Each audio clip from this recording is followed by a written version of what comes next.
6 people already on the call. We are so happy to have you on board. It is so nice to see you all, at least the faces that I can see on my screen. Welcome to DMIS 2025. This is our annual flagship event. We bring together our global network, our partners from all over the world to unpack some of the most serious challenges that we face within the media development landscape. My name is Sam Mosetti, and I work at RNW Media as a partnership manager. And today I will be your moderator, taking you through the next 90 minutes, where we'll be tackling and dealing with this very important conversation about disinformation and tackling disinformation as a threat that it is to democracy, human rights, and security, with what we are launching today called Truth Shield 360 Degrees. Before we dive into this, a few quick housekeeping notes will be shared with you on chat just right about now. But I want to point out a few things specifically for our French-speaking fellows. There is live interpretation available. To access live interpretation, please go to your Zoom toolbar. You should see a globe-like icon that says interpretation. Choose French if you want to listen to in French, and choose English if you want to follow along in English, because we also have some French panelists in the conversation this afternoon. We also have the Q&A feature. Please use it to post your questions, and please post on the chat where you're joining us from. We'd like to, welcome you from all these different parts of the world. Now, if you have never been in any DMIS before, this is the Digital Media Impact Summit. And this has evolved very beautifully over time. And this is actually my 4th DMIS to attend. And I'm very proud to actually moderate it for a 2nd year in a row. In earlier years, it used to be called the International Week of Learning, and it used to be undertaken in our offices in Hilversum. In 2022, it was the Digital Space Jam in Harlem. In 2023, we were all the way in Egypt. Last year, we welcomed over 100 of you to DMIS right here in our office in Harlem. And this year we are going online. Today we are talking about disinformation, but we shall have 2 more follow-up sessions, one in September on media viability and one in October on migration. We are very excited to have global representation on the panel. You'll hear from panelists who are seated in the Netherlands, in Iraq, in Palestine, in Cuba, in Mali, Paris, London, Philippines. It's truly global. And of course, the audience, you guys make it even global, and we're very happy to have all of you here with us. We are going to have just about 90 minutes for today's panel, and we'll be moving fast, so really buckle up because there's a lot of information that's gonna come at you. At the heart of this program, we'll have a panel discussion examining disinformation as a threat to what we are dealing with: democracy, human rights, and security.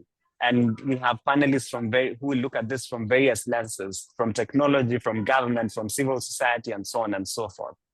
We shall also launch what we call Truth Shield 360, our approach to disinformation. This is a new comprehensive media response to the disinformation crisis. And we shall also have lightning talks from 4 of our partners from across the world who will share their unique positive contributions to countering disinformation within their contexts. Finally, we'll invite you to join over 65 organizations and thought leaders in our advocacy effort to prioritize funding for information integrity. A recording of this session will be available to you afterwards. So if you miss anything, do not worry. A recording will be available. We'd love for you to join the conversation on social media throughout the session. Use the hashtag DMIS 2025, and please do not forget to tag RNW Media so that we can reshare your thoughts, your insights, and your highlights as well. I am looking at my screen, and I'm very excited to welcome my CEO here today to really talk to us about why this topic and why he is excited for us today. Wouter, do you hear me? I hear you, Sam. Brilliant. Tell us, why is it exciting for you to be here? And please welcome the participants that we have.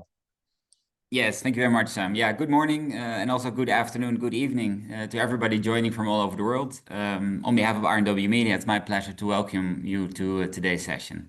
So why am I excited? Well, we're here to talk about something that has become one of the most serious threats of our time, and that is disinformation. Disinformation is not just false content. It is false or misleading information that is deliberately spread, and it's dangerous. What started as a media challenge has grown into what we now see as a direct threat to democracy, but also human rights and global security. It is distorting elections, it fuels conflict, and it even weakens public institutions, and most of all, trust. And unfortunately, no part of the world is untouched, from the war in Ukraine to the genocide in Gaza, but also the tensions in India and Pakistan. We see how disinformation is being weaponized, crossing borders, languages, and platforms. But more so, it also threatens our basic rights, because disinformation is used to silence civil society, it's used to spread hate, it's even used to justify censorship. And what we see is that in both democracies and in authoritarian regimes, false information, these days often enhanced by AI, is shaping public opinion and is manipulating citizens and voters.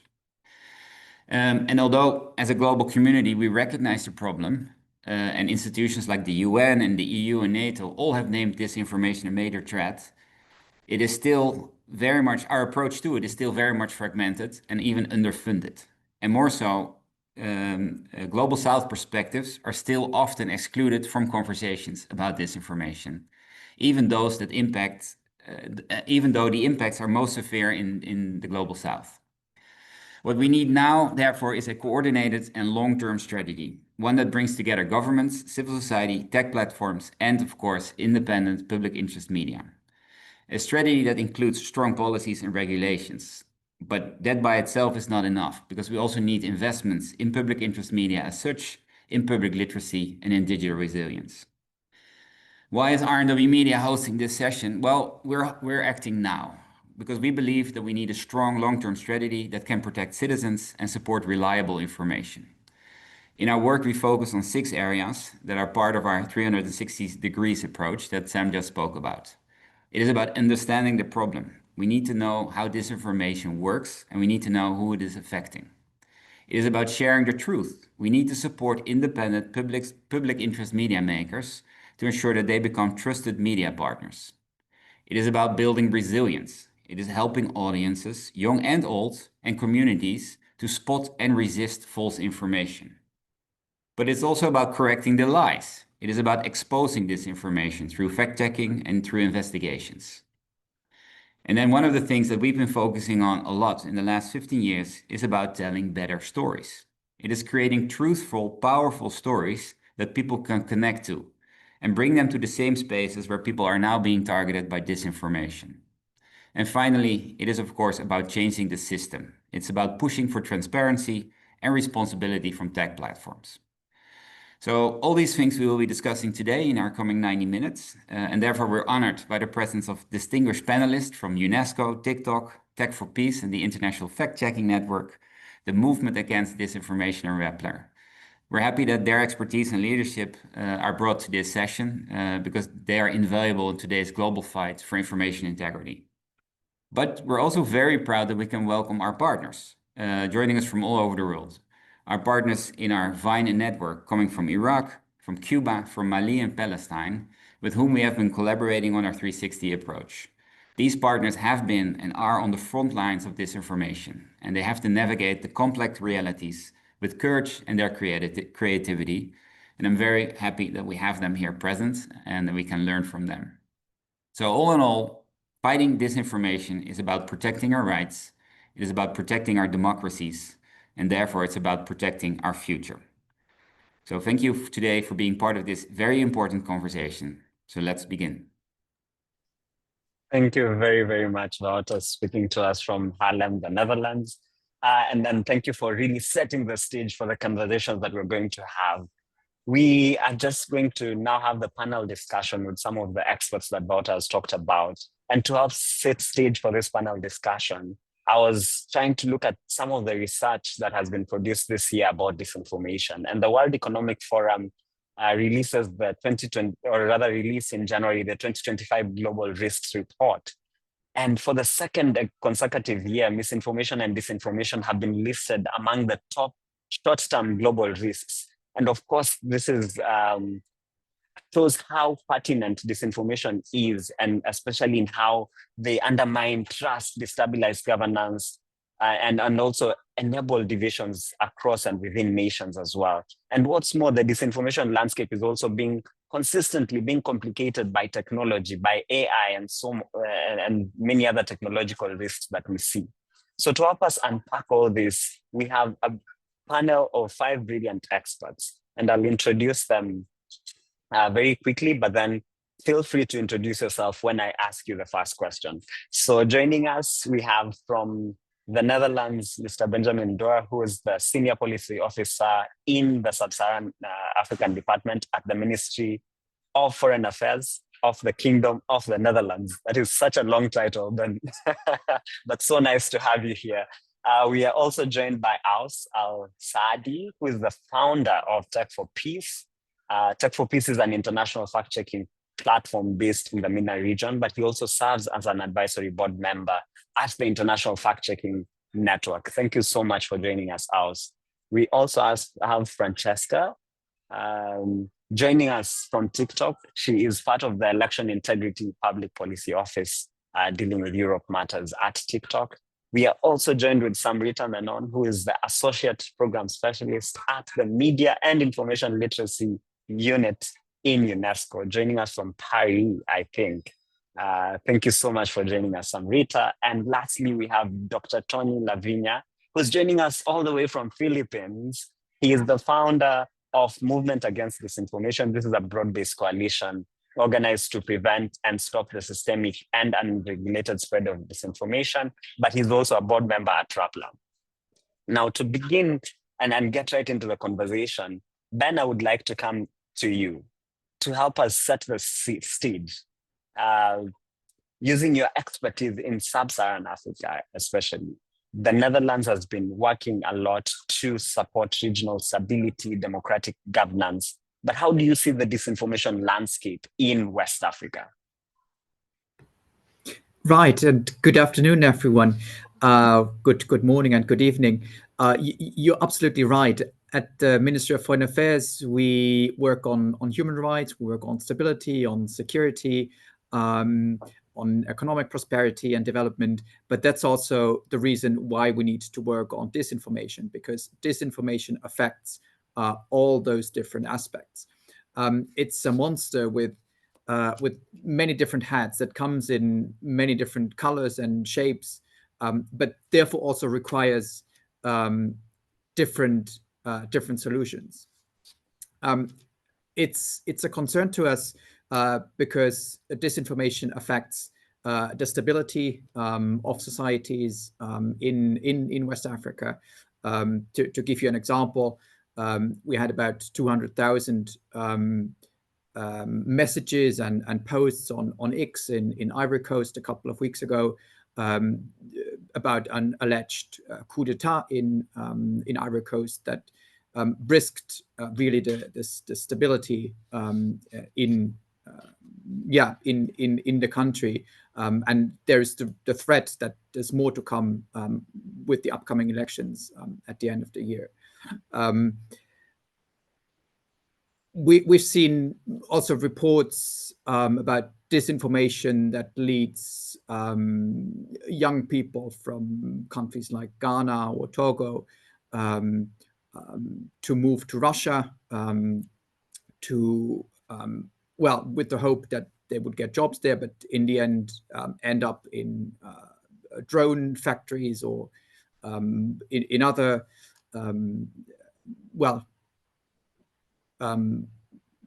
parts that support Russia's war against Ukraine. And so disinformation in West Africa also becomes a direct security threat to the Netherlands.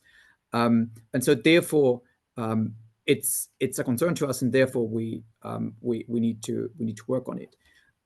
As the Foreign Ministry, we basically work along 3 lines. One is to mitigate disinformation and its impact by, for example, strengthening independent media and facilitate an open and democratic discourse and discussions in countries.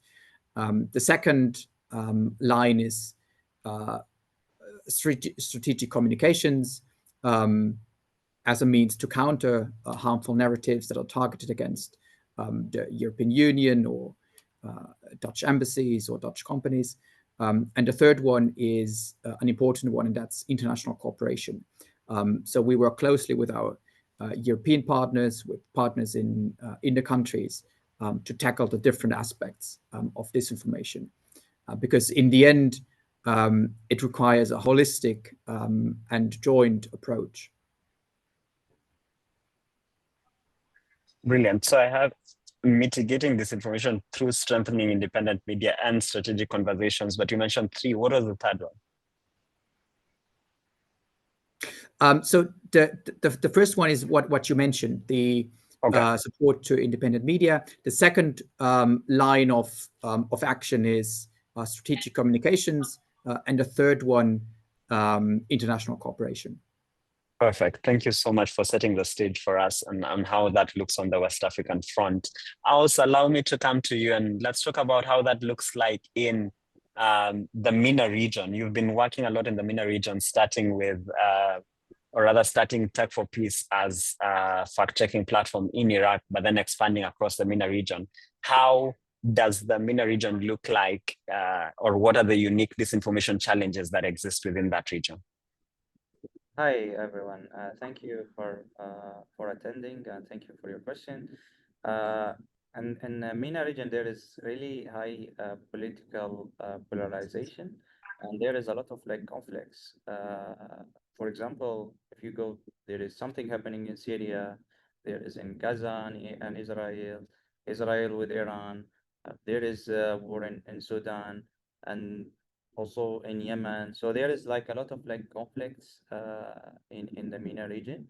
And this is really important to focus on the misinformation about it, because everything's like every like conflict, there is a high risk of sharing the mis and disinformation.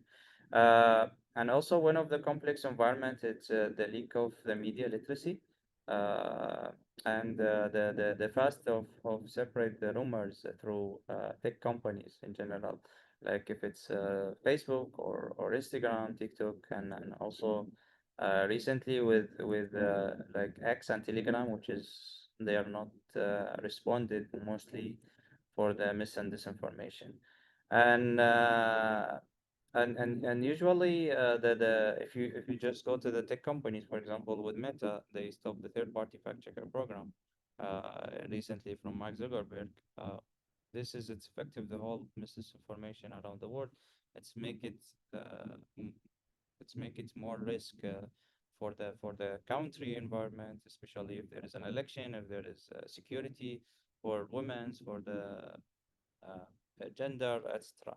So and even if you see the program itself before it's stopping, you can see, for example, about the war between Russia and Ukraine. You can find 9 organizations working as a fact checker from the third-party fact checker with Meta. But when you go with the MENA region, you just find 3 organizations, and which is more than 22 countries. So you can see it's like the world is focusing on the Western countries, more than the MENA region, more than even if it's with funding.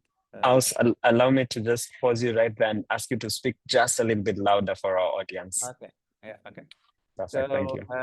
And also, if you go to the human rights funding, you can see that the MENA region and Africa is the lowest in the world.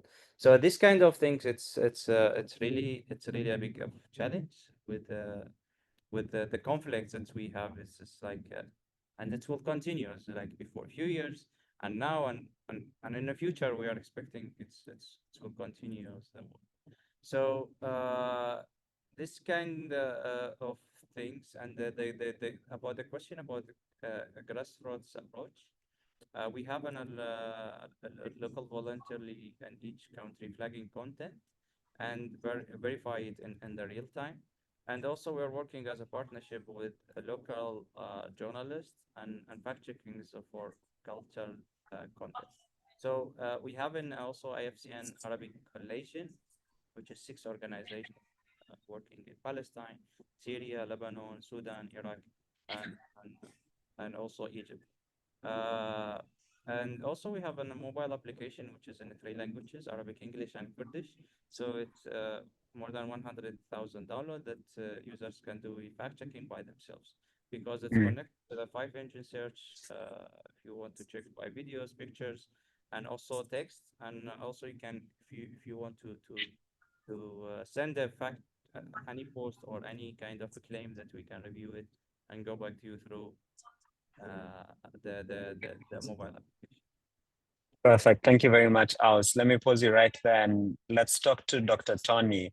Dr. Tony, let's talk about the Philippines context. How does this information look like, and how has been your work been, or rather, how has your work been fighting against disinformation within that context? Yeah, thank you, Sam. I would say we were a little bit ahead of everyone here, because present day disinformation, which is fueled, generated, enhanced by social media platforms and now artificial intelligence, began in the Philippines before our 2016 election. So even before the United States, which also had a 2016 elections that elected Trump, we elected Duterte earlier that year, and that election saw a lot of disinformation, electoral disinformation, that was used to basically position Duterte to win that elections. And we were all taken aback, and all the other candidates were also taken aback with that. And then so from the very beginning, democracy was eroded.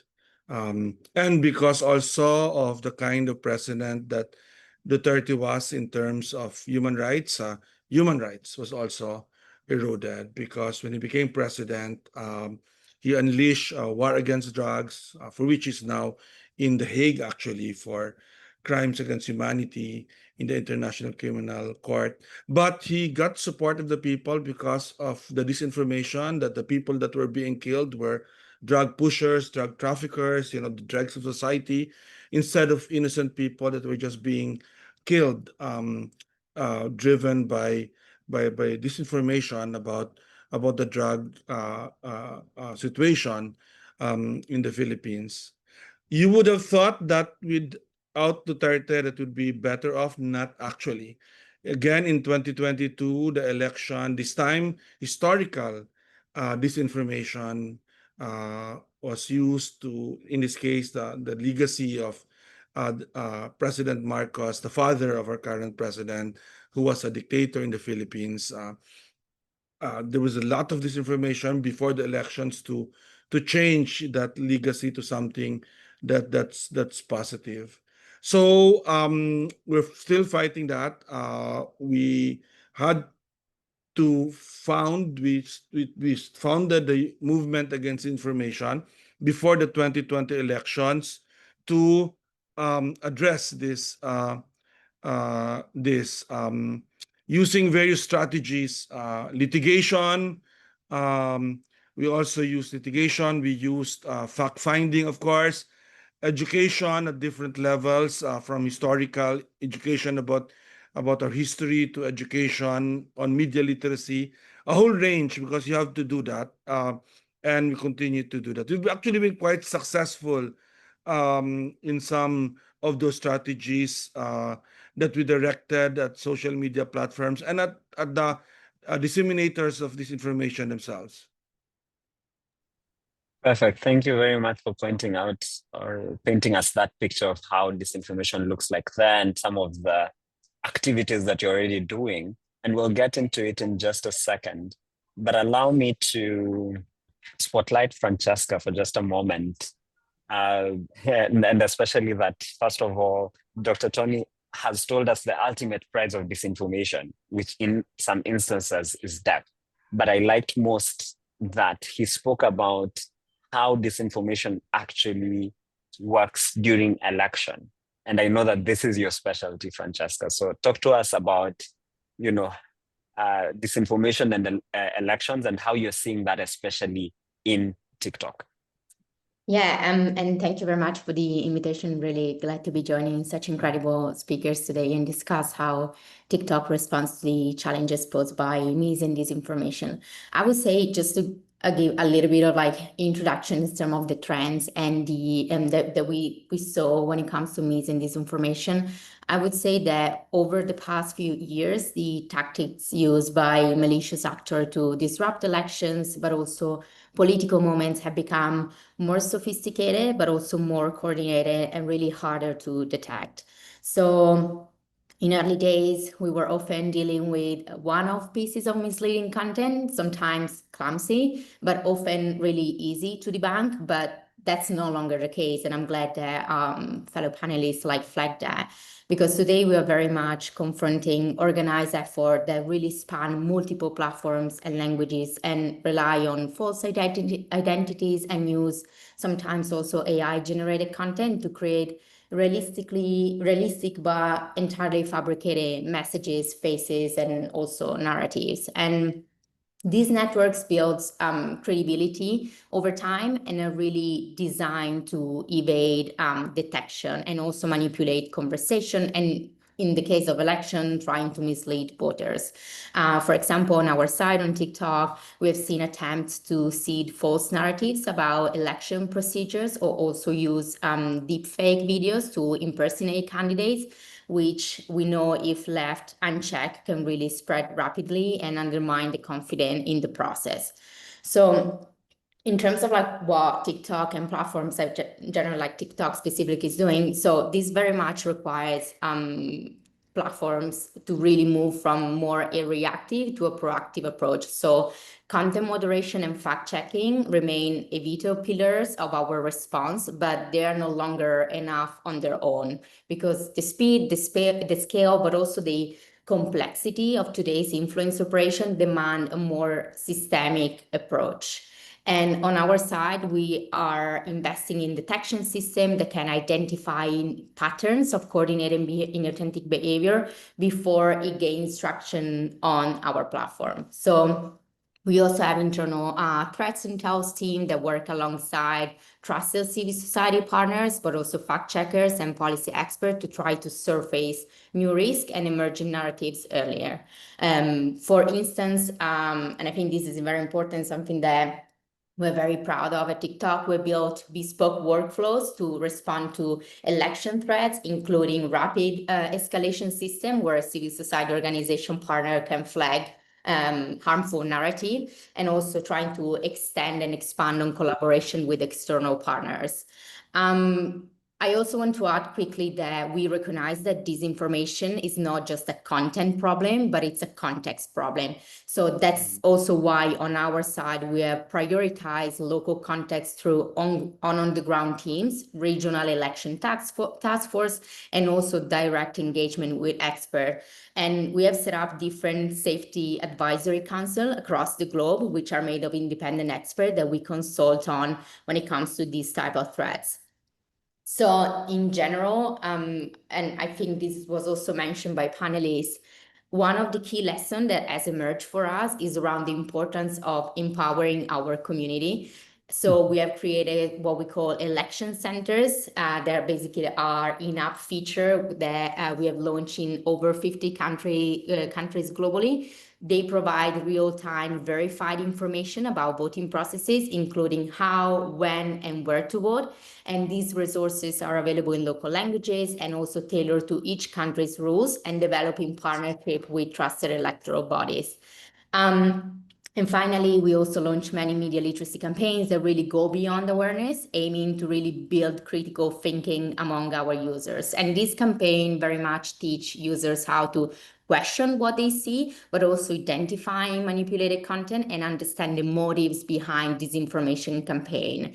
And just to, close this very long explanation of our work, I think this is very important because we know that at TikTok, what's at stake isn't just the outcome of an election, but it's very much trust, and not just trust in our platform, but trust in institutions. Because when bad actors succeed in spreading misleading narratives, especially at scale, they don't just distort information, but they're really trying to sow doubts. Thank you so much, Francesca, for that. I like that you actually mentioned that disinformation is not just a content problem, but also includes the context. That's very important. Allow me to ask you one thing before I move into media literacy, because you also mentioned this. Allow me to ask you specifically the gender question, because a lot or many people who face the brunt of disinformation, especially during elections, are women candidates, women voters, and so on and so forth. There's in fact research that has come out about, how disinformation perpetuates in certain sites and so on. How do you see that, especially in your responsibilities in looking at information integrity across Europe, especially? I think that's an excellent question, because this is something that we care very much about. And we know that especially when it comes to candidates, female candidates, this is like something that it's a very important topic. So we have strong policies around bullying and harassment that also cover this type of like behavior towards candidates. And we're always trying to collaborate with external partners and set up various initiatives to make sure that there is like full awareness. But no matter what kind of like bullying and harassment behavior is going on the platform, we're very strict on that. And it's something that we do, especially in the context of an election. We have strong policy on that, and we're trying to be extremely mindful to make sure that women, especially when it comes to politics and ahead of election, have a voice and they feel like safe in sharing their voice on the platform. Perfect. Thank you so much. You also mentioned media literacy, and I want to throw this to Samrita and bring you, Samrita, to the fore of this conversation. I know your unit at UNESCO really values media and information literacy as a pre-banking strategy to disinformation. What evidence have you seen that this actually works? Thank you for giving me the floor. Thank you for the invitation to be amongst this excellent panel of experts. Well, firstly, just to give you an introduction, I'm Samrita. I work at Media and Information Literacy Unit in UNESCO. And maybe lots of you know that UNESCO works on culture and education, but actually UNESCO has the UN specialized mandate to promote freedom of expression and access to information. And this is the crux of our work. What that means is that by signing treaties like the International Covenant on Civil and Political Rights, UNESCO member states have the positive obligation to uphold freedom of expression and access to information for their citizens. And this includes creating an environment where citizens can freely seek and impart information, and where they can critically engage with information. And this is something that starts all the way from the beginning within the family space, and then moving on to the education system and beyond. And so for us, one of the key approaches to tackling mis and disinformation is to work on media and information literacy.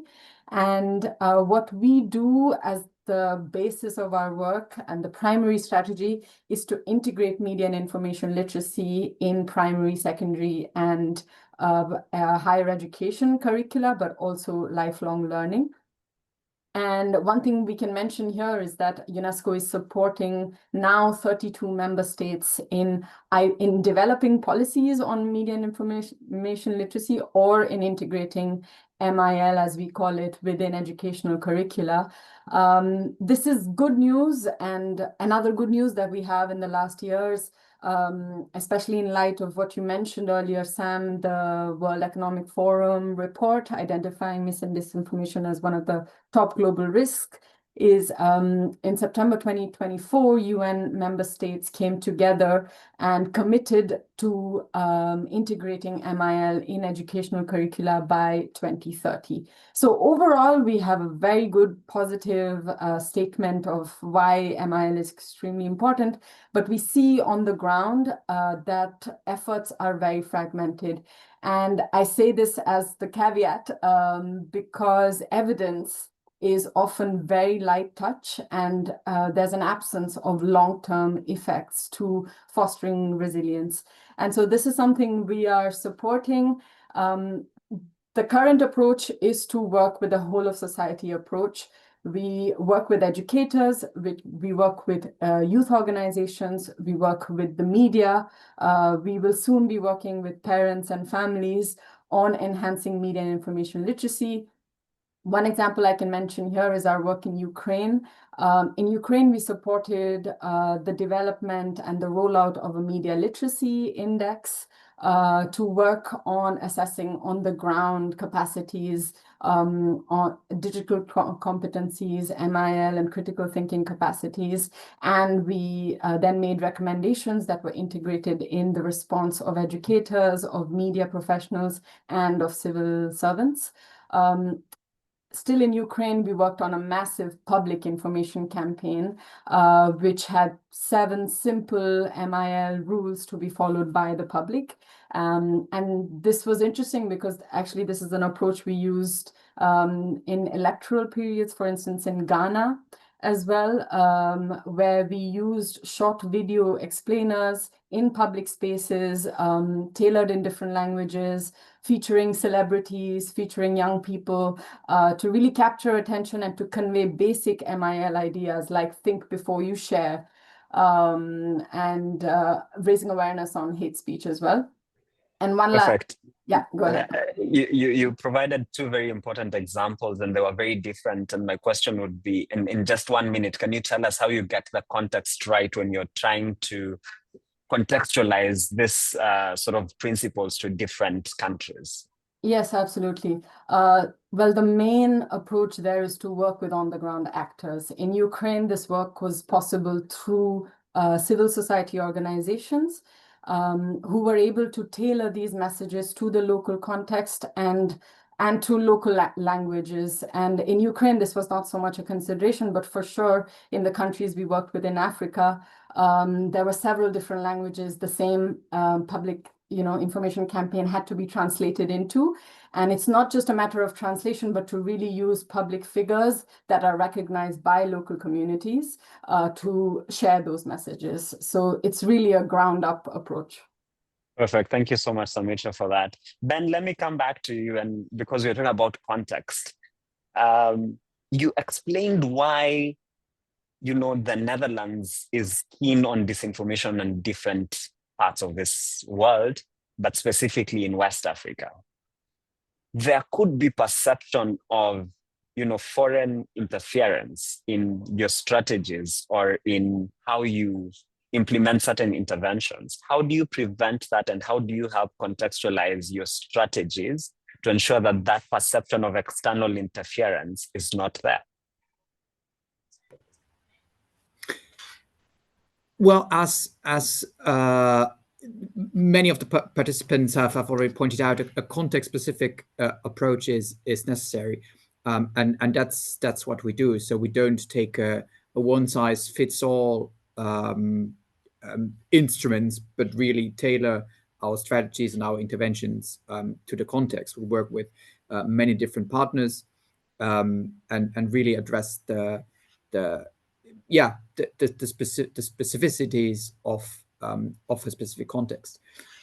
I would also like to point out that I believe that freedom of expression, freedom of the media, that's essential for stable societies, and that's enshrined also in international treaties as universal human rights, and we promote those rights, and so I think that's something universal, right? Perfect. In light of that, sort of knowledge or notion that you must be very context specific, I know that the Netherlands Ministry of Foreign Affairs is also trying to put together regional approaches. So how do you handle the sort of politics between getting hyper-specific versus adopting a regional approach to, say, dealing with one specific issue around disinformation? Well, I believe there are certain aspects that are global, and I think that's the challenge with disinformation. It's a global problem, but it requires local solutions. So I think there are certain aspects that we can take or address at a global level, and I'm also thinking about, for example, the regulation of social media platforms, which needs to happen on an international level, working with local newspapers, local journalists, local human rights defenders. That's something we do in context, but so I think it's a combination of global and local. Thank you for that perspective. Let me come to you, Aws. And earlier you spoke about platforms like Meta X, which have significantly reduced investment in third-party fact-checking partnerships.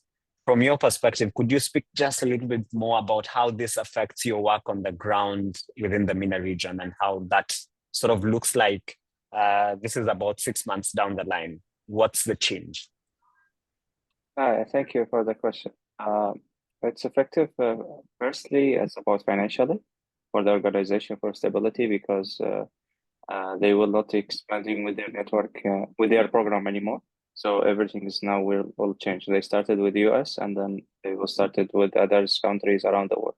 So this is one of the things. The other things is about the before there is some kind of restriction who's sharing the disinformation, and this restriction will not be anymore. So it will be, there is like the same kind of community notes.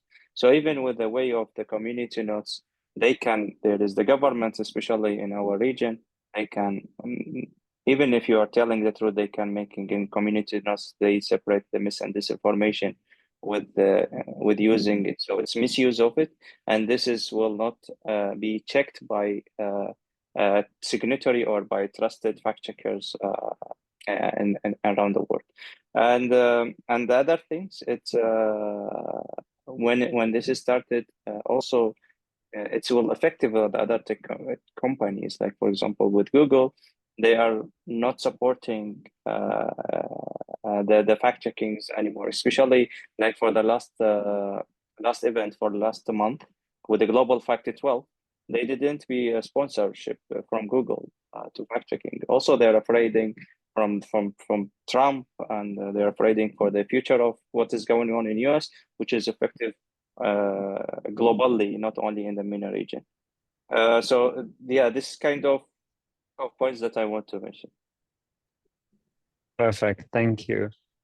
Just because we are already running out of time, we have to really keep this moving. Francesca, let me come to you and let's talk about, when we first met and then when you're introducing me to your work, you talked about political advertising. And I found that very interesting about how you think about that at TikTok. Could you share with the audience about, and especially within the lens of elections, how do you think about political advertising transparency?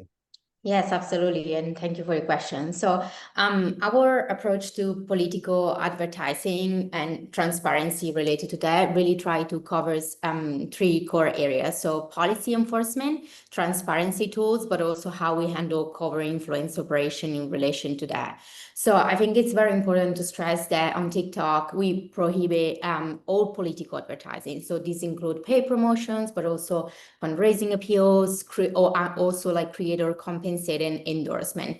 And this ban extends beyond our ad marketplace, but also include influencer content supporting or opposing political causes. So it's very extensive. And I also want to stress that monetization and advertising capabilities are blocked for accounts for what we call GPPAs, which stands for government, politician, and political parties account. So they cannot promote content, they cannot receive gifts or solicit any donation through TikTok. That said, we also recognize that certain official government communications might serve the public interest, and this is also in relation to elections. So in limited circumstances, government organizations and official entities may be permitted to advertise, but only when working directly with a TikTok sales representative and in accordance with our strict advertising policies. But in general, I think we strongly believe that transparency is key when it comes to political advertising. So that's why we also launched a commercial content library, which said it's essentially another archive that is accessible by anyone on our website, and you can search by country, day, keyword, and also basic targeting metadata. And this is currently available in Europe. There are plans like to expand, but you can find paid advertising and tag paid partnership on there. So there is full transparency for people to consult on that. And I think this really in relation to a principle approach that reflects our broader commitment to maintain a safe and trustworthy, but also transparent platform for civic engagement. Thank you so much, Francesca. I would really love to delve deep into that, but then we don't really have the time for it. But Dr. Tony, let's talk about your legal sort of actions that you have formed against, or rather to government or to big tech and so on and so forth. So, you know, you've been helping journalists and different sort of factions. But then when you think about that action, or rather when you think about taking legal action against a certain body, what structural or legal reforms are you looking, or do you think are most urgent to protecting freedom of expression, especially in this age that is now almost being commonly known as the disinformation age? Sure, Sam. But I just want to start by saying, and this is not directed to Francesca alone, but to all social media platforms, in the Philippines at least, they have failed us immensely all the time for the last, at least the last 12 years or 10 years already. And the three sets of are almost all women.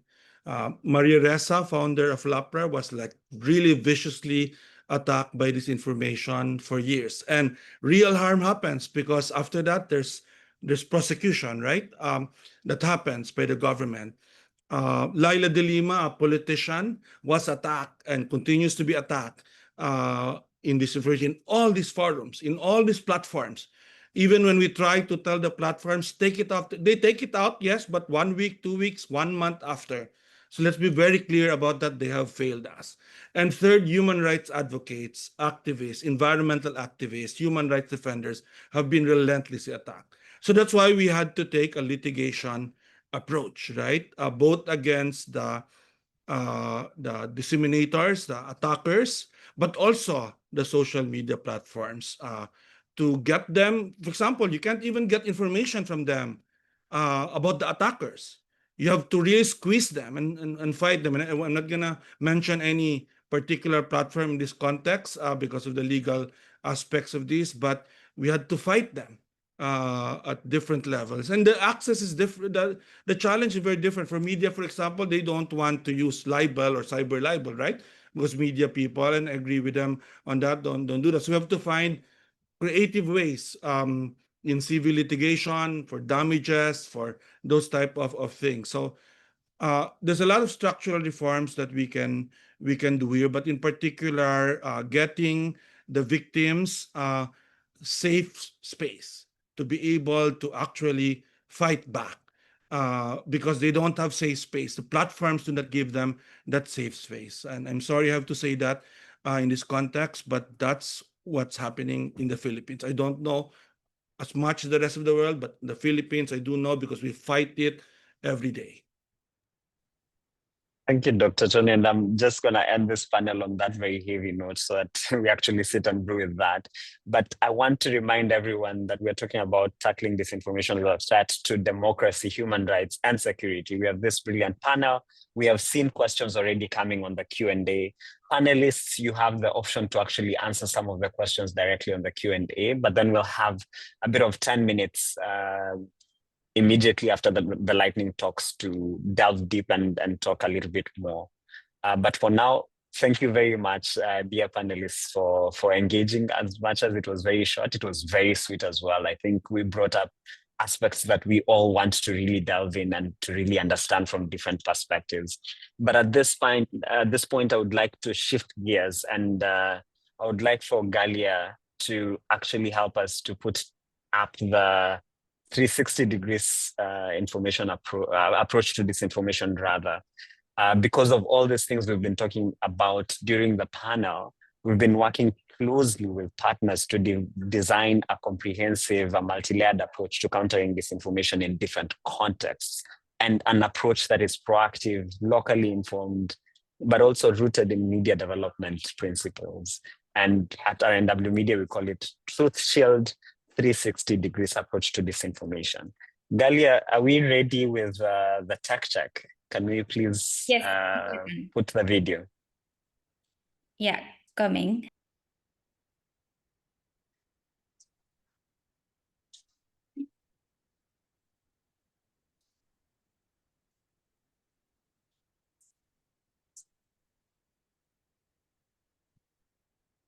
Yeah, sorry, I have a problem with the desktop. No worries, but as that comes up, I would like to thank each and every one of you who have decided to attend. We are talking about, oh yes, Rowena has already shared the screen. Disinformation is no longer just noise. It's a global threat to democracy, peace, and public trust. That's why RNW Media launched Truth Shield 360 Degree, a bold initiative to counter falsehoods and restore information integrity. Backed by a global coalition, Truth Shield 360 Degree offers a comprehensive framework to build civic resilience and protect public discourse. From Ukraine to elections in Africa and Europe, disinformation is weaponized to divide societies and erode trust. Our approach spans the entire digital content lifecycle, from data collection and analysis, content production, content creation and moderation, content recommendation, content distribution and marketing, content consumption, and digital safety and security. We drive systemic change through 6 strategic pillars, such as building evidence, amplifying truth, strengthening resilience, countering falsehoods, reshaping narrative, rebooting system. We also believe that multi-stakeholders' involvement is a crucial element in this process. From countering AI-generated lies to challenging platform bias, our work is reshaping digital ecosystems. But this isn't just a campaign, it's a movement. Protect the truth. Join us. Thank you so much, Rowena. Disinformation is no longer just... Brilliant. Now, we'd love to hear about what you think about this approach. The link is already available on the chat, and you can go and watch the video later, but also read the content about the full approach. But I would like at this point to shift gears to talk to our different partners who will give us what we call the lightning talks. And we're going to hear from our incredible partners from some of the places where would be arguably known as the worst hit or face the most challenging bits of disinformation, or a very challenging disinformation landscape today, from Iraq, from Cuba, from Mali, from Palestine. And each speaker will give us just a brief high-impact look at their interventions and the strategies they're using to push back very creatively, very courageously, but also with a lot of local insight. Now, Salam, can you hear us? Yes, sure. Brilliant. I will give you just about 5 minutes to tell us about your pre-banking vaccination and rebalancing narrative via quality journalism with your organization and what you do. Thank you so much for having me. It's a great opportunity to talk to you. So I'm representing an organization working in Iraq. So we are actually a news organization working in conflict zones. So we basically do conflict-sensitive journalism. And for us as journalists in the newsroom, so we have never looked at fighting disinformation as separable from our journalistic work, from producing quality journalism. But throughout our work over the past decade, we actually use different strategies to fight disinformation. So we use pre-banking, we use debunking, and we are mostly proud of how we actually wanted to rebalance the media landscape by producing quality journalism. We call it rebalancing, which is actually amplifying the strong narratives.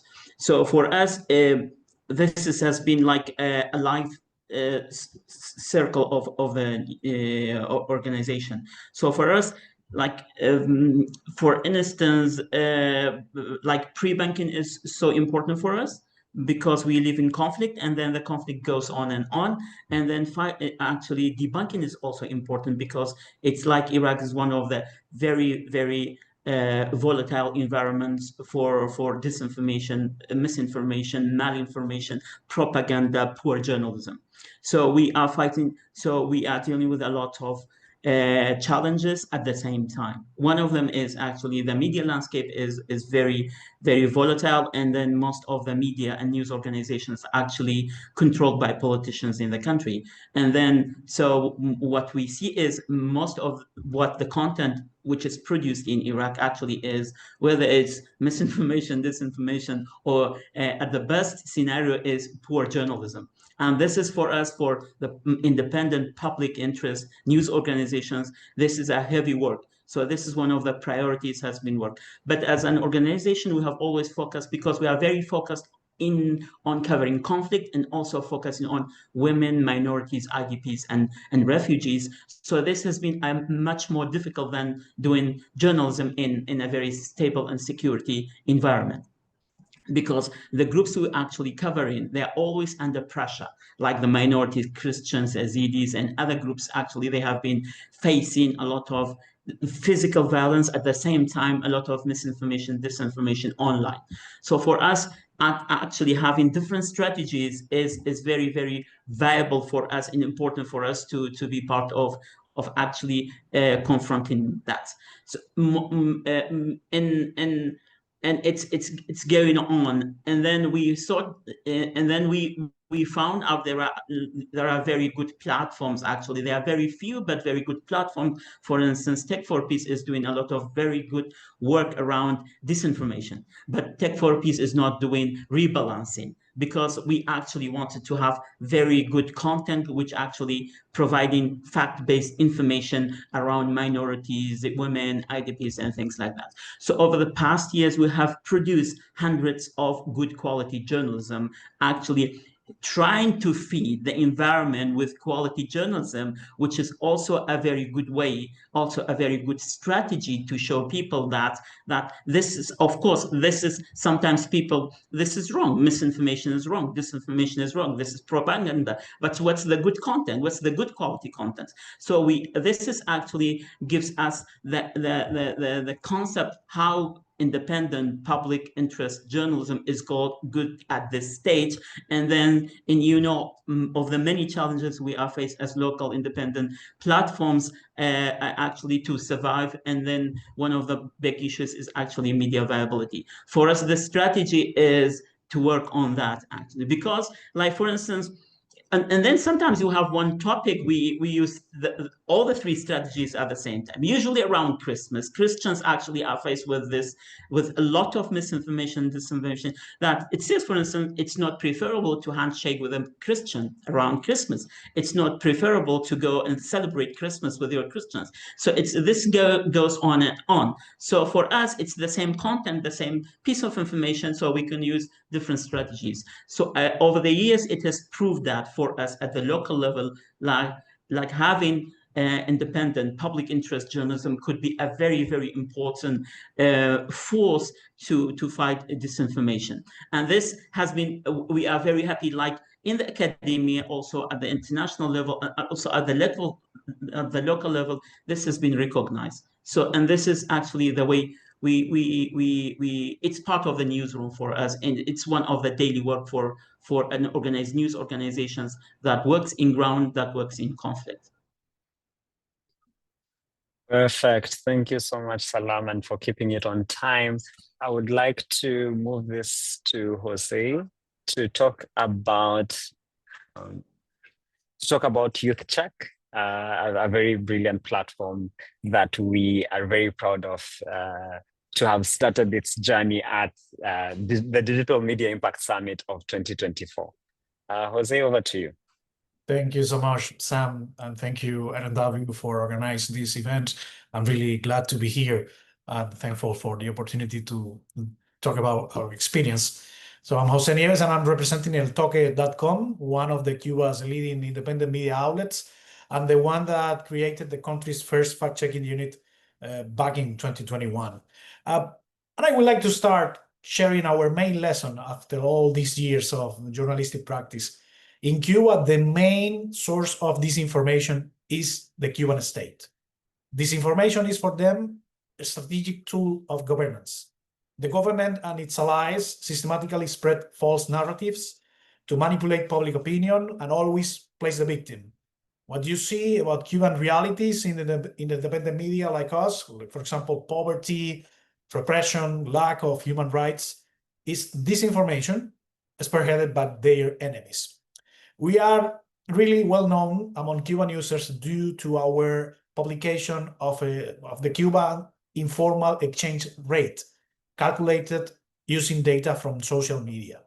Because this resource, this real-time tracker of the informal currency exchange market, reflects the terrible conditions of the Cuban economy, the authorities use all their propaganda apparatus and also bought farms from Venezuela and Nicaragua to falsely claim our data causes inflation. State-backed social media profiles, for example, impersonate us to confuse users, and fake monitoring services have been launched to discredit our methodology. These tactics aims to undermine our reporting, suppress transparency, and sow distrust in verified information. To fight against these kind of practices, we launched De Facto, our fact-checking unit, back in 2021. We have since tested different formats. Video fact-checking content for YouTube and Facebook, combining legal expertise with fact-checking methodologies to debunk misinformation about Cuba's legal system, and chatbots to quickly answer disinformation about COVID-19 circulating in messaging apps such as Messenger, Telegram, and WhatsApp. With RNW Media support since last year, as Sam mentioned, we are developing what beginning as Jut Check, but now we have decided to call De Facto app, and it's part of what we call De Facto 2.0, a fully integrated fact-checking ecosystem under our umbrella. It consists of 3 key components: De Facto app, an AI-powered mobile app that analyzes and verifies disinformation circulating on YouTube in real time. That's the format you check. De Facto bot, an interactive chatbot integrated with WhatsApp, Telegram, and Messenger, allowing users to submit links and messages and voice notes and receive instant fact checks. And De Facto Live, a weekly live stream where our journalists fact check trending disinformation in real time using this tool, the app and the chatbot, and engaging audiences directly where disinformation spreads. These tools speak to Cubans both on the island and in the diaspora, in their own language, on the platforms they already use. And it's a set of resources and lessons that we will put at the disposal of all the fact-checking community. Our biggest challenge right now is keep fact-checking as a permanent and sustainable newsroom function. Funding cuts and staff reductions have weakened our consistency, but at the same time, after we included a virtual assistant option in our website this year in February, we have seen a surge in engagement with over 300 user messages per day, showing strong public demand for verified, trustworthy information. De Facto 2.0 is our opportunity to meet that demand at scale and to transform fact-checking from a survival response into sustainable revenue-generating pillar of our journalism. Thanks to RNW Media support, Toque is proving that even in one of the most controlled media environments in the world, truth can still find its way through. Thank you so much.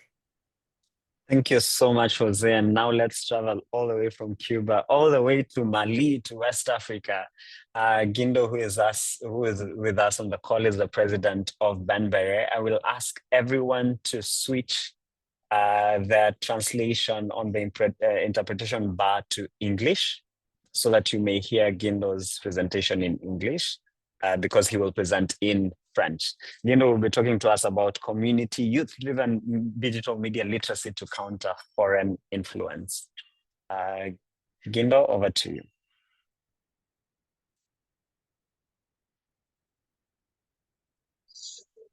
Ok, merci beaucoup. Je m'appelle Abdoulaye Guindo, je suis le coordinateur de la plateforme Bembere, qui est un média spécialisé dans la lutte contre la désinformation et nous sommes un partenaire privilégié de la RNW Media. Donc, dans les panels qui ont précédé, on a entendu parler d'ingérence informationnelle. Il faut noter que depuis le coup d'État de 2020 et au début de l'année 2021, on a beaucoup remarqué au Mali l'ingérence informationnelle étrangère. Et cette ingérence s'est manifestée par la diffusion de beaucoup de fausses informations qui sont en lien avec les questions sécuritaires et surtout les questions des relations diplomatiques. Donc, des pays puissants ont pris le contrôle des médias de l'information dans notre pays en propageant des fausses informations, en utilisant beaucoup de systèmes. Et ces fausses informations ont eu raison aujourd'hui de beaucoup d'anciens partenaires du Mali, notamment les forces étrangères qui nous aidaient à lutter contre le terrorisme, Barkhane, France, MINUSMA. Et sur les questions politiques, aujourd'hui, ces fausses informations ont poussé l'opinion publique à aujourd'hui rejeter les partis politiques, rejeter les résultats des travaux des chercheurs, des scientifiques.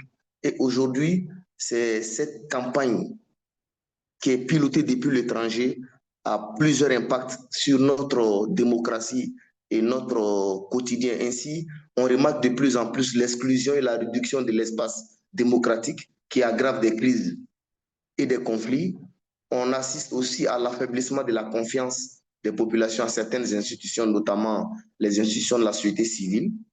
On voit aujourd'hui que le débat démocratique est devenu difficile. Et la propagande a fait que les gens ne sont plus fans des débats démocratiques. Les gens sont plutôt pour des régimes militaires, pour la restriction des libertés. On constate aussi que le discours politique est polarisé et le dialogue social est carrément à l'arrêt. Et ça a poussé même les autorités militaires à dissoudre les partis politiques, à confisquer le pouvoir et à même interdire aujourd'hui que les organisations parlent d'élections. On a une organisation partenaire qui est spécialisée dans les questions de gouvernance et d'élections, qui a par exemple, lors d'une conférence de presse, demandé à ce que le gouvernement donne un nouveau chronogramme qui nous sortirait de la transition. Cette organisation a tout simplement été dissoute. Donc face à ce problème de désinformation qui est piloté par une puissance étrangère, Bembere a réactualisé sa façon de travailler. C'est vrai qu'avant 2021, depuis 2018, on est dans le fact-checking. On utilisait le fact-checking simple à travers des contenus publiés sur nos plateformes, sites internet, réseaux sociaux, ainsi de suite. Mais avec cette nouvelle tendance qui fait que les communautés sont impactées, surtout à travers l'utilisation des langues locales, nous avons changé notre travail. On utilise maintenant une approche globale pour lutter contre la désinformation. Et cette approche s'appuie surtout sur une approche communautaire et citoyenne. Donc, il s'agit pour nous de renforcer l'éducation aux médias et à l'information dans les écoles et les espaces communautaires.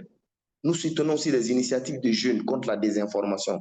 Ça veut dire que quoi? On s'est dit que nous n'ayons pas les moyens d'aller physiquement dans les zones les plus reculées et où les populations ne comprennent pas forcément notre langage.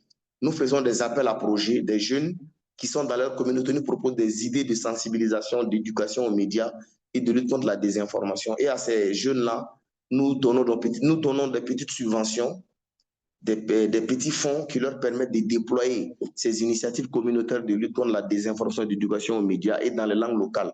Et surtout que c'est les jeunes qui vivent dans ces communautés, ils savent comment parler à ces populations, comment les sensibiliser, comment les approcher. Ensuite, nous impliquons les leaders communautaires, religieux et traditionnels pour les messages de paix et de vérification.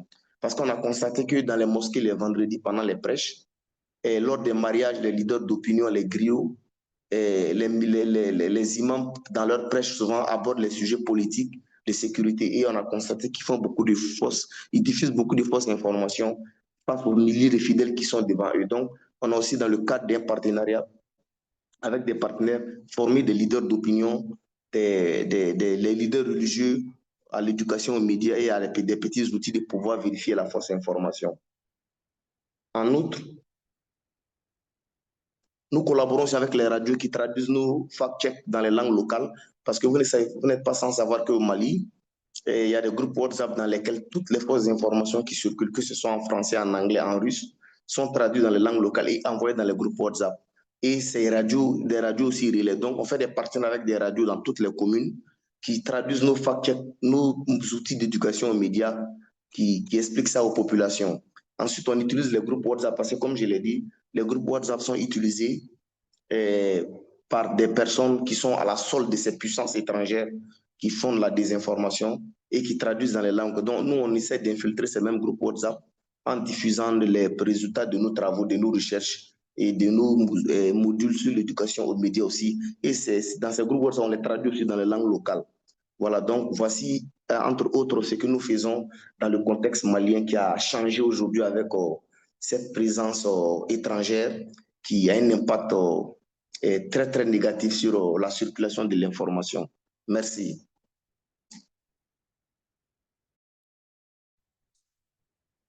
Thank you so much, Gindo, for giving us that Malian context and what you're doing at Banbury.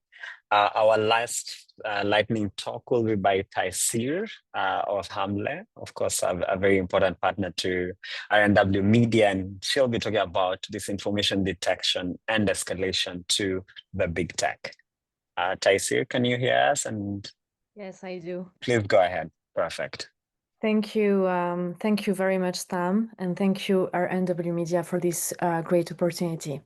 So I'm Taisir Matlouthi, and I'm the EU Advocacy Officer at Hamle. Hamle is a Palestinian digital rights defending the rights of Palestinians in the digital realm in Palestine, Israel, but also at the international level. So as Sam said, I'll be mostly talking about disinformation detection. So in the recent years, Hamle has been documenting a significant rise in disinformation campaigns targeting Palestinians, especially after October 7th. These campaigns are often designed to delegitimize Palestinian narratives, criminalize activism, and in many cases, incite violence. Far from being mere online noise, this disinformation has serial, real-world consequences, particularly during times of crisis, such as shaping global public opinion, fueling harmful stereotypes, and reinforcing structural discrimination. These campaigns frequently originate from state-affiliated actors, well-resourced networks, and hyper-partisan groups. They exploit social media platforms to circulate false and misleading narratives. They discredit legitimate journalism, and they incite hatred. The impact extends beyond polarization. The disinformation has, for example, completely disrupted humanitarian aid distribution in Gaza, where the entire population now faces the threat of famine. The Israeli news outlet Haaretz has also documented at least 8 foreign information manipulation and interference operations since October 7th, and this highlights the systemic nature of these threats. To confront this challenge, Hamle has been developing its own AI-powered detection model to monitor disinformation and hate speech across both Arabic and Hebrew language platforms. So our detection process combines keyword tracking, automated scrapping, and manual verification to analyze and flag content in real time. During the escalation in Gaza in May 2021, for instance, our monitoring tool revealed an increase in violent speech on Israeli social media platforms compared to the previous years.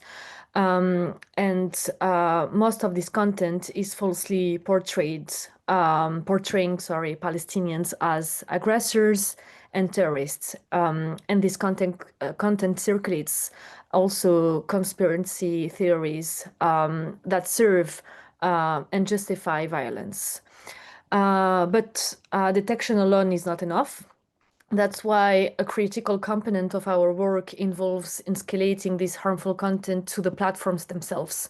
So we work directly with formal reporting channels on platforms such as Meta, X, and TikTok, and we submit to them content related to disinformation, incitement, and targeted harassment.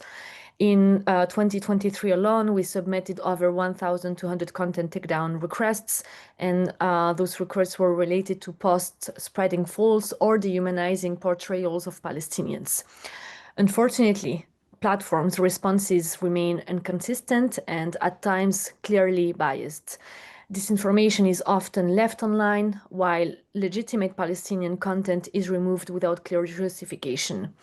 And these patterns are documented and published in our reports to ensure public scrutiny and platform accountability. To address these challenges, Hamle also calls on big tech companies to adopt a rights-based and context-aware approach. We urge them to ensure transparency in their content moderation decisions.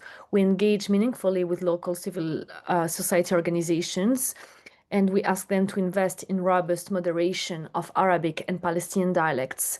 We also ask them to publish disaggregated transparency reports that allow us to track enforcement by geography, language, and political context.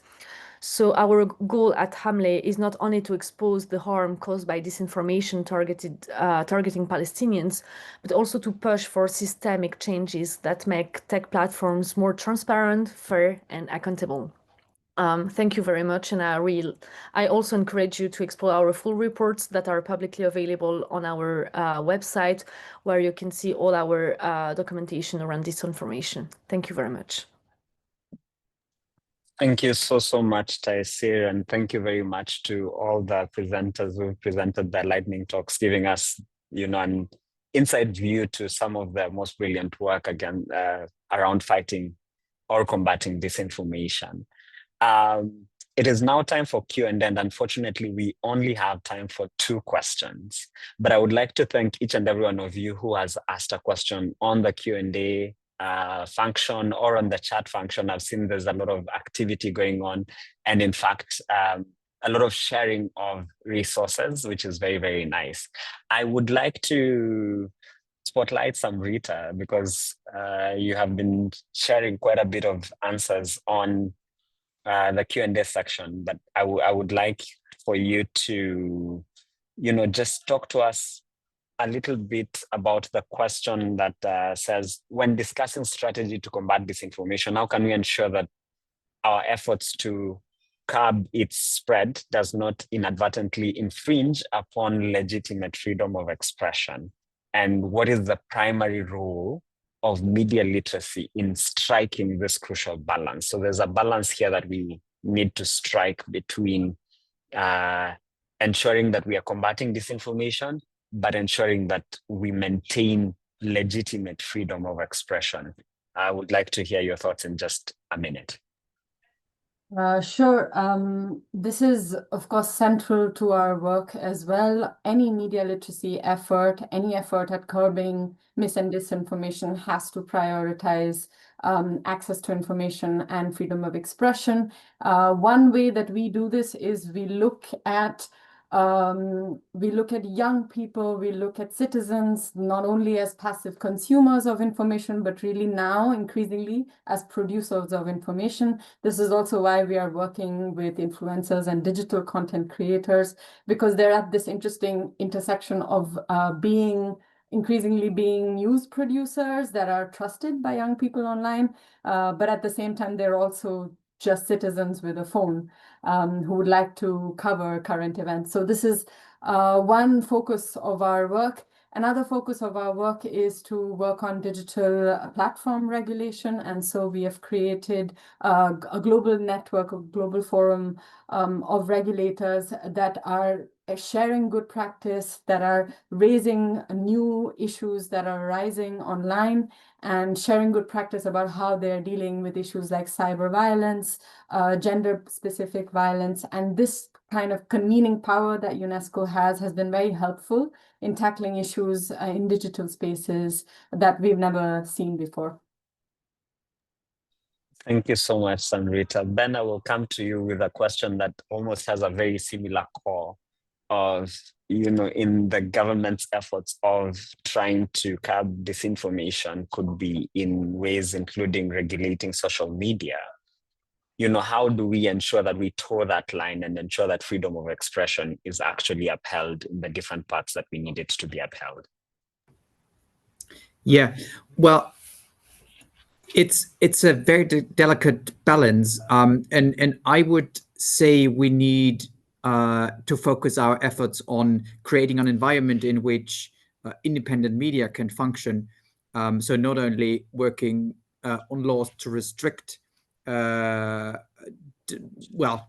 freedom of speech or freedom of the media, but rather support independent media. Thank you very much, Ben. I will just steal 1 more minute to ask a question to Dr. Tony, a very practical question. I think it was the first question that was asked on the Q&A chat, which was, and this question, and I don't know this for sure, and you can provide a bit of light on this. The question asks, what happens now in the Philippines where media and information literacy will be taken out of the curriculum of the senior high school? What do you think needs to happen? You are on mute. Would you? Yeah, perfect. Even if it's taken out of the curriculum, there are ways that we can continue to make sure that media literacy happens, and it really has to be done, on the spot. I mean, it can't be theoretical. So even the issue of freedom of speech versus regulating disinformation, that has to be again, very, very directly. For example, as I said earlier, the biggest disinformation attacks were against Maria Ressa, who's the founder of Rappler.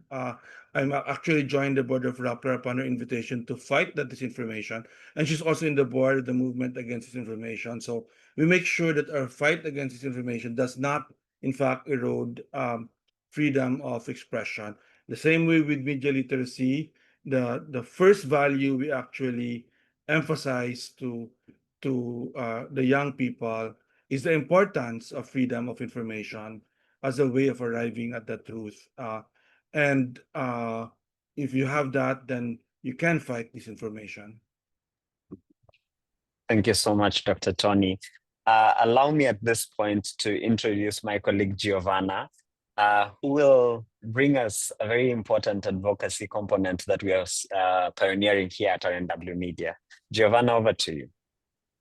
Hi, everyone. I hope you can hear me. I'm Giovanna. I'm the Policy and Advocacy Manager for Media and Human Rights inside of RNW Media. I just want to quickly and very briefly, because we are almost on top of the hour, introduce you to our latest advocacy efforts, which are embedded inside of the strategy that RNW Media launched that my colleagues presented before. Here's a QR code. It will take you directly to the landing page of the strategy. Please take a look, review it. It has a lot of information on what our partners shared here, on what the speakers shared as well. So we know we didn't have much time to answer your questions, but I think a lot of the questions that were asked in the chat might find some sort of answers inside of the strategy. And if not, you have our contacts there as well to reach out to us to continue this conversation. We very much want to keep this ball rolling. As the speaker said before, this is not a one-fits-all solution. It has to be part of a massive strategy and part of a real coordination. And we want to keep this movement going. We want to keep this conversation going as well, because this is definitely part of what the strategy is for.